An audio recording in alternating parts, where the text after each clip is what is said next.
World War I marked the advent of submarine warfare as a potent and disruptive force. As submarines posed a significant threat to naval and merchant vessels, the need for effective anti-submarine warfare tactics became paramount. This video explores the development, challenges, and tactics employed in anti-submarine warfare during the First World War. 1. The U-boat threat. The German U-boats, or submarines, emerged as a formidable threat to Allied shipping. Their ability to operate beneath the surface of the ocean and strike without warning challenged traditional naval strategies and presented a new dimension to maritime warfare. 2. Depth charges and depth charge throwers. The development of depth charges, explosive devices designed to sink or damage submarines, was a crucial innovation in anti-submarine warfare. Depth charge throwers, known as Y-guns or K-guns, were introduced on ships to launch depth charges at varying distances from the vessel, increasing the chances of hitting a submerged U-boat. 3. Convoys and escort ships. Convoy systems, where merchant ships traveled in groups escorted by naval vessels,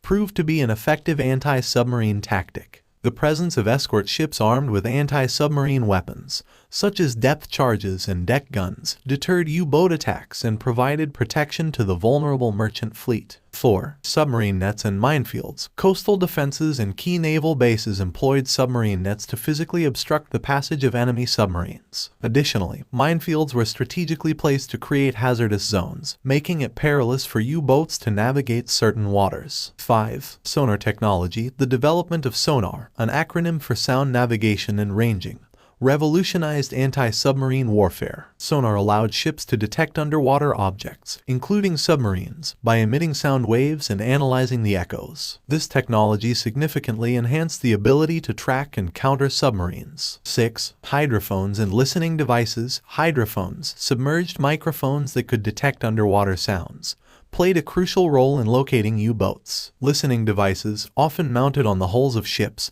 helped identify the distinctive sounds produced by submarines, enabling targeted anti-submarine actions. 7. Airborne surveillance. The use of aircraft for maritime surveillance became instrumental in anti-submarine warfare. Seaplanes and later specialized anti-submarine aircraft patrolled coastal waters and convoy routes, spotting and attacking U-boats with depth charges or bombs. 8. Deciphering U-boat tactics. Understanding and countering U-boat tactics were key elements of successful anti-submarine warfare. As U-boats often relied on stealth and surprise attacks, Allied forces developed counter-strategies, including evasive maneuvers, zigzagging courses, and altering convoy formations to minimize vulnerability. 9. The Battle of the Atlantic. The Battle of the Atlantic, a protracted naval campaign, epitomized the struggle between Allied anti-submarine efforts and German U-boat operations. The introduction of improved tactics and technologies gradually shifted the balance in favor of the Allies, ultimately diminishing the U-boat threat. 10. Legacy and lessons learned. The anti-submarine warfare tactics developed during World War I laid the groundwork for future naval strategies. The lessons learned from countering the U-boat threat influenced subsequent conflicts and contributed to the evolution of anti-submarine technologies and doctrines. The era of World War I witnessed a maritime revolution with the rise of submarine warfare, challenging conventional naval tactics. The development of anti-submarine warfare tactics and technologies during this period marked a crucial chapter in naval history, shaping the way nations would defend against undersea threats in the decades to come.